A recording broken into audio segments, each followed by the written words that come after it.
right, lesson 9B, continuing with function models and applications. We're comparing models. So example 4 says there are times when we need to use a polynomial model of degree 3 or greater. Consider the table given below. Use your calculator to find a linear model, a quadratic model, and a cubic model. All right, so we're going to continue with what we did another day. So we're going to go to the stat edit, and we're going to type in our list. So put the x's in L1, your y's in L2.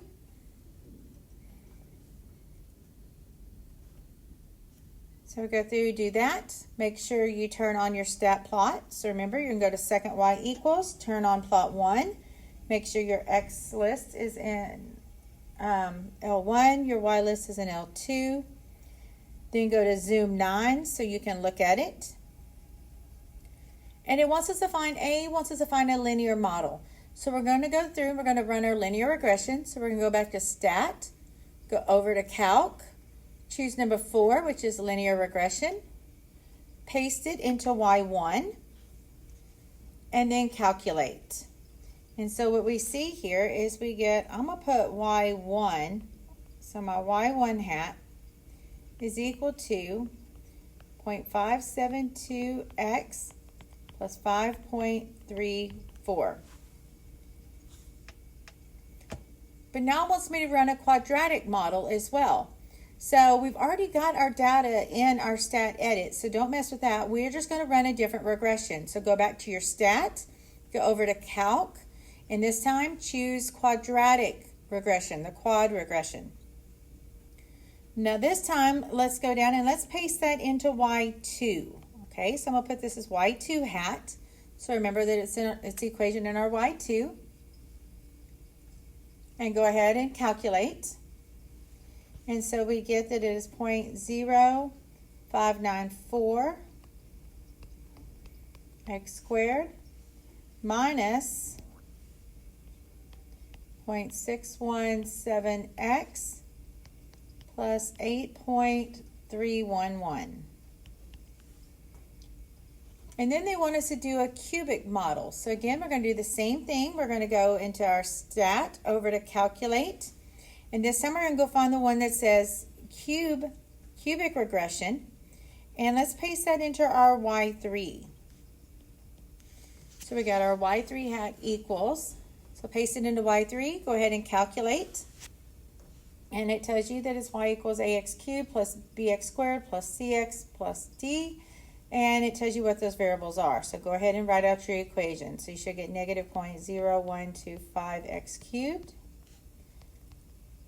plus 0.433x squared minus 3.297x.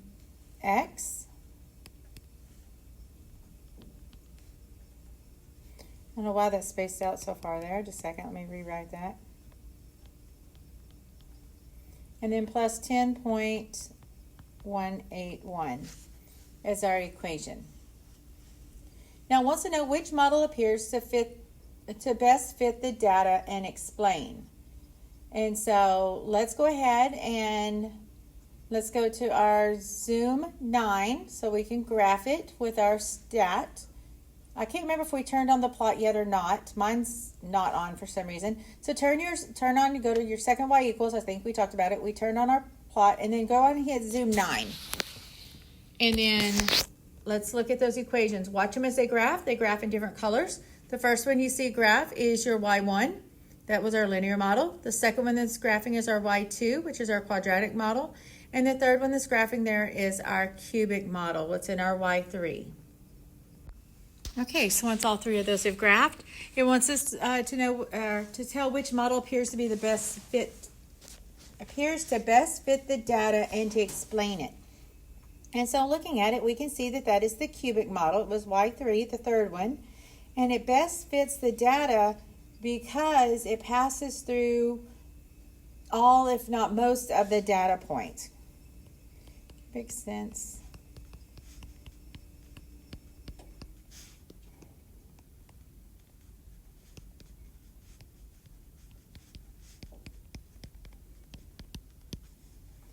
All right, it says use your best fit model to predict the value of y when x equals 25. And so I would go into my y equals. I would go ahead and clear my y1 and my y2. We're not going to need those. There's no other questions doing them. If there was, we could go over to the equal sign and hit enter, and it'll just turn them off temporarily but keep the equation. But we're not going to need those two equations for anything, so you could clear it out. And then we want to find the value of y when x is 25. So we're going to go find that, whether you're using your table, whether you're using your second calc value, if you're using the trace that button and go into 25, whichever way you're going to use it, and we find that it is 3.86. All right, example 5. We're going to be writing an equation of a parabola. So it tells us a parabola contains the points -1, 3, 2, -3, and 3, 3. And it wants us to find the equation of the parabola in standard form. And it wants us to do this without our calculator. All right, so what we're going to do, first step is we're going to create a system of equations by substituting the given points. Step 2, we're going to solve the system to find A, B, and C. And then in step 3, we're going to write the equation in standard form. This is going to take some room, okay? So you might even want to grab an extra sheet of paper to be able to do this. All right, so step 1. It says create a system of equations by substituting the given points. So we have 3 ordered pairs here. So we have an x1, y1, an x2, y2, and an x3, y3, okay? I'm going to take each one of those and I'm going to write an equation for it. So for the first one, when I have the point -1, 3, that's an x and a y. Now, we know these are going to be quadratic, and so remember a quadratic is in the form of y equals ax squared plus bx plus c. So I'm going to plug x and y into that equation. So my x is -1, my y is 3, and so I get 3 equals a times -1 squared plus b times -1 plus c. And then I'm going to do that for the second point, which is 2, -3. So this time my x is 2, my y is -3. So -3 equals a times 2 squared plus b times 2 plus c. And then my last point there is 3, 3. So x is 3, y is 3. So 3 is equal to a times 3 squared plus b times 3 plus c. And then I'm going to take and just kind of clean those up some. So I'm going to put it where it's ax squared plus bx plus c equals my number. So the first one, I got -1 squared is 1 times a. So I get a. B times -1 is -b plus c. I'm going to put my equals 3. The second one is a times 2 squared. 2 squared is 4. So I have 4a. And then b times 2, which is 2b. Plus c equals the -3. And the third equation, I have a times 3 squared, which is 9a, plus b times 3 is 3b, plus c equals +3. That's step 1. Then for step 2.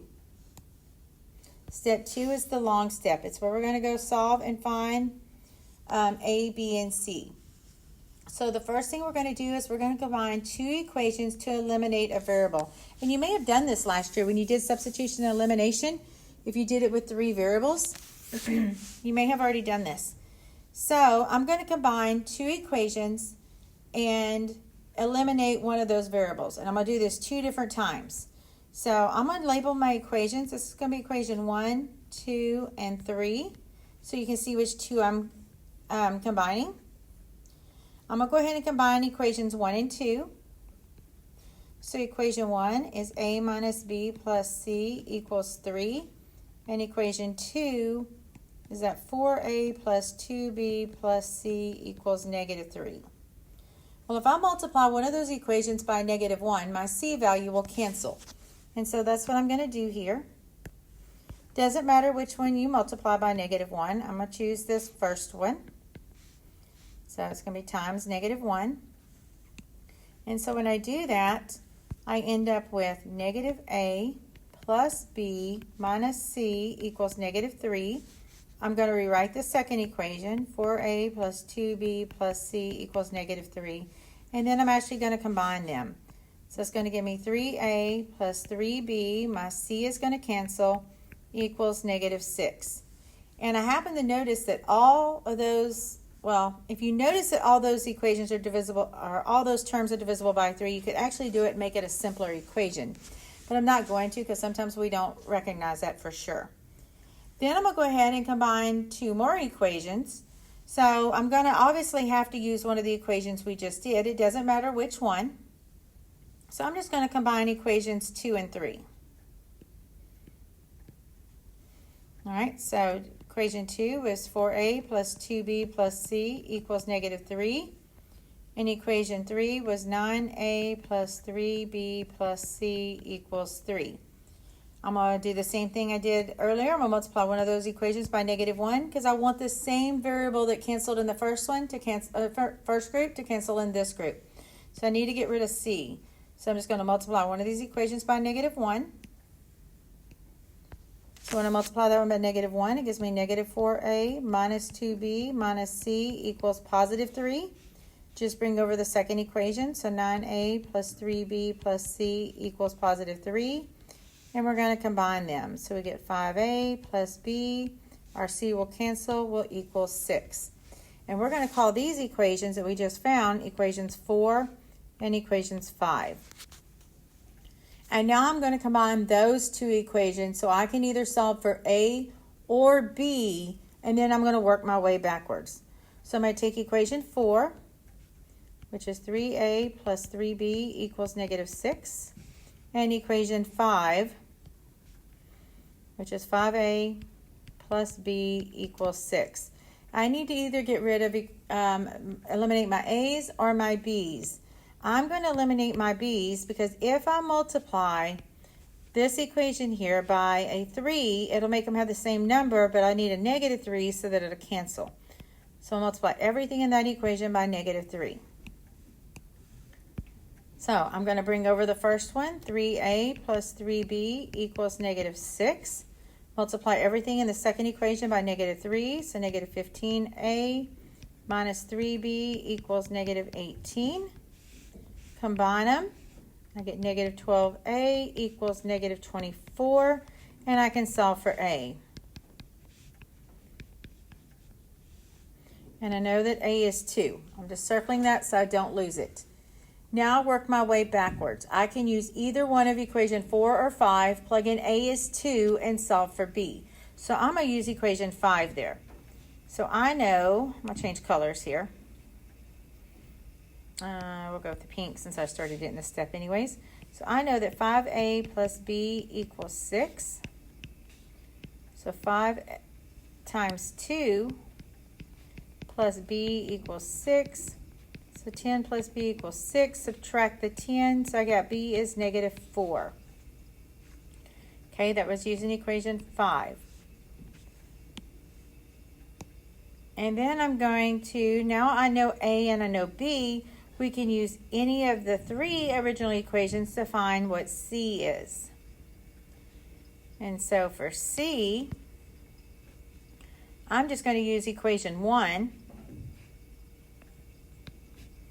So equation 1 was a minus b plus c equals +3. I know a is 2 minus b is -4 plus c equals 3. So 6 plus c equals 3. Subtract the 6 and we get c equals -3.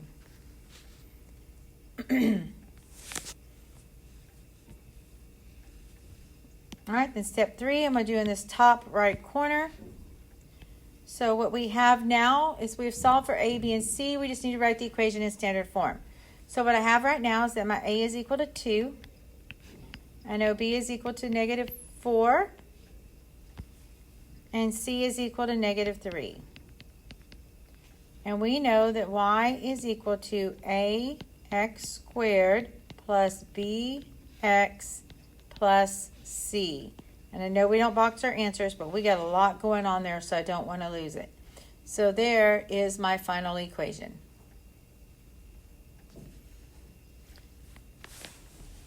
And that is the end of part B.